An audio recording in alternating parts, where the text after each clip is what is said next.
Now at 11, terrifying images South Florida will never forget. A man on a drug-fueled rampage robs a store, then shoots an officer. But what happens next? No one ever expected. Shooting just wild, man. Just shooting all over the place, man. And by 5 a.m. on December 10th, every cop in South Florida was looking for Adrian Montesano. CBS 4 News has spent the last 5 months piecing together what happened when police finally found him just before sunrise. And as CBS 4 investigator Jim DeFeeti shows us, as bad as it was, it could have been far worse. I got the Volvo. He's going southbound on 27 Avenue. Going to be occupied by a white male, Adrian Montesano. Unit 2, caution, subject is armed. Speeding south on 27th Avenue, the Volvo turns left onto 66th Street, then a quick right down 26th Avenue. Adrian Montesano crashed through the fence of this housing complex, wedging the car between a tree and a light pole.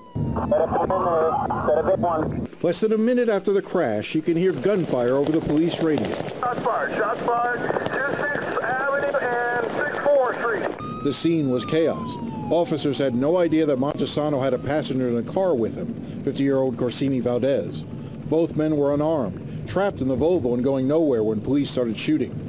Meanwhile, in the neighboring townhouses, more than a dozen families, including some 20 children, cowered in their homes. Revising one of your body armor and helmet. Shots fired between 62 and 64th Street off of 26th Avenue. The gunfire that police officers north of the car were dodging came from newly arriving officers south of the car. Bullets were sprayed everywhere. They hit the Volvo, other cars in the lot, fence posts and neighboring businesses. They blasted holes in a townhouse. Anthony Vanderveer lives in that townhouse. Shooting just wild, man. Just shooting all over the place, man. You know, bullets could have came through the window. Anything could have happened, man. They wasn't thinking, man.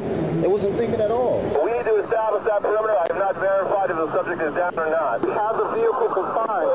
The officers need to pay attention to the radio. They are not listening. Okay? Please pay attention to inner perimeter. It's going to be 25 Avenue to 27 Avenue. Please listen to your radios. Now that the car was surrounded, the plan was to bring in SRT, the special response team, and have them take over. Make sure that the units are not in our way so we can pull in and not blocking the whole road. Inside his house, Anthony Vanderveer used the temporary quiet to race upstairs and check on his family. He said he looked out his bedroom window, which looked directly down onto the blue Volvo below. He said he could hear the police yelling at the men in the car. They would say, put your hands up, and the guys were still moving after they shot like maybe 50, 60 times. Right. And the guy tried to put his hands up, and as soon as they put their hands up, it erupted again.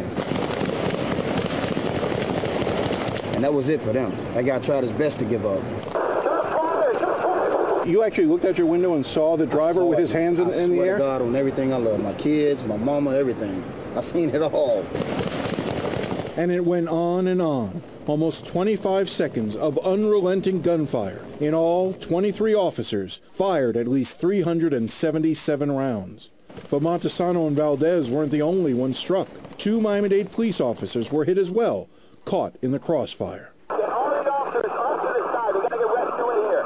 There's too many officers in here. Back them up. To avoid any more officers being shot, dispatchers passed the order there is to be no more shooting.